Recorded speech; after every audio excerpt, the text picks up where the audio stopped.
Canada has never been a cheap country, but things have gotten much heated for the citizens of the world's second largest country. Battling its highest inflation since January 1983, massive interest rate hikes, a housing industry crash, and the threat of a widespread economic meltdown, Canadians have also had to deal with record high prices at the gas pumps.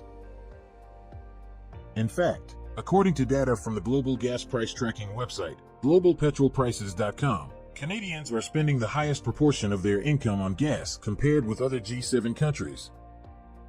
The data shows that Canadians are spending 4.4% of their income on gas, much higher than residents of the United States, which places second after Canada. According to the data, Americans spend 3% of their income at the pumps, which is still considerably high compared to other G7 countries. In France, the last country on the list, residents spend only 0.7% of their income at the pumps, but the rising costs of goods do not only appear at the fuel pumps. According to Statistics Canada, rising prices are affecting most Canadians' ability to meet day-to-day expenses. More than 2 in 5 Canadians report being most affected by rising food prices, which continue to increase daily. Between April 2021 to April 2022, Statistics Canada found that the price of food rose by almost 10%. Canadian food suppliers have also told consumers to prepare for more price hikes in the fall.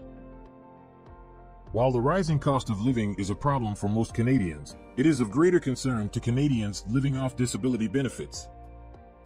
According to Statistics Canada, people with disabilities spend around 30% of their overall income on housing while the rest of the population spends far less.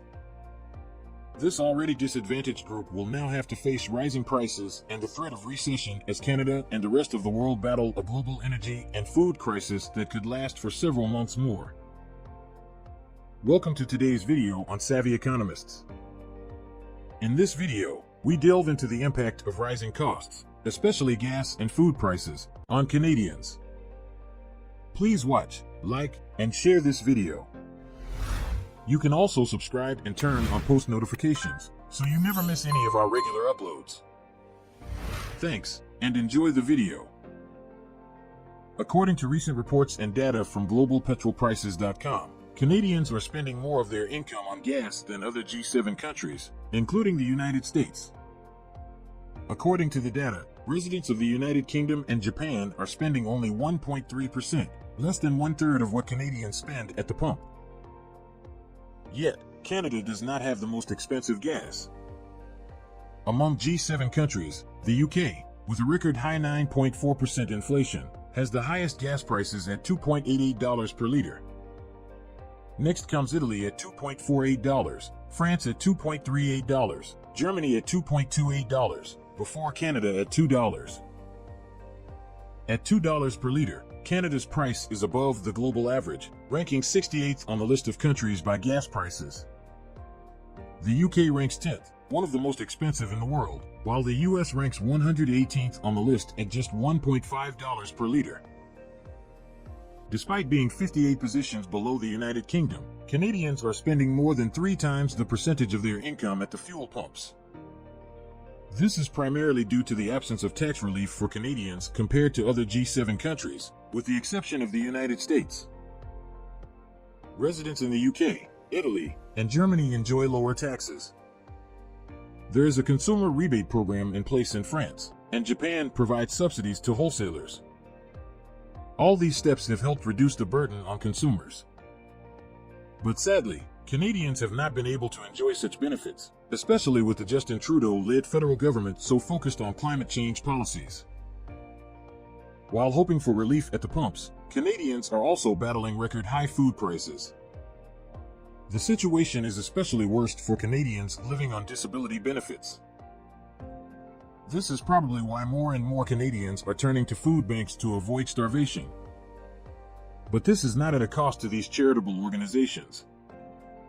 According to recent reports, food banks in Canada are stretched thin amid high inflation and increased demand. In June 2022, Toronto-based Daily Bread Food Bank reported 171,631 visits, nearly triple the number of visits it saw in June 2019. CEO Neil Hetherington said more working families, hit by the record high prices of food, are turning to food banks to feed their members. Here is a statement from the Daily Bread Food Bank CEO. The stories that we're hearing is people's income does not match what their expenses are.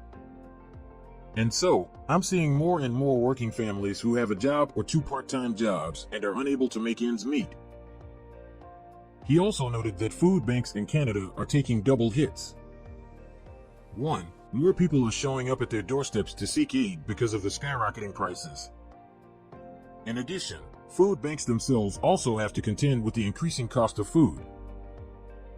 But the burden will get bigger in the fall, according to a recent warning from Canadian food suppliers. For instance, the Canadian Dairy Commission has approved a second milk price increase in 2022. The increase, which will come in effect on September 1st, will see farm gate milk prices go up about 2 cents per liter or 2.5%. Dairy processing companies are also implementing their own increases. Lactalis Canada and Arla Foods Canada have both issued notices of higher prices to customers, citing the CDC pricing increase and high inflationary costs. For Canadians who are having a pretty rough year, there is little hope of relief from the government, manufacturers, or employers. Thanks for watching this video. Be sure to hit the like button and share your thoughts and observations in the comment section below. You can also subscribe and turn on post notifications, so you never miss any of our regular uploads. Thank you for watching.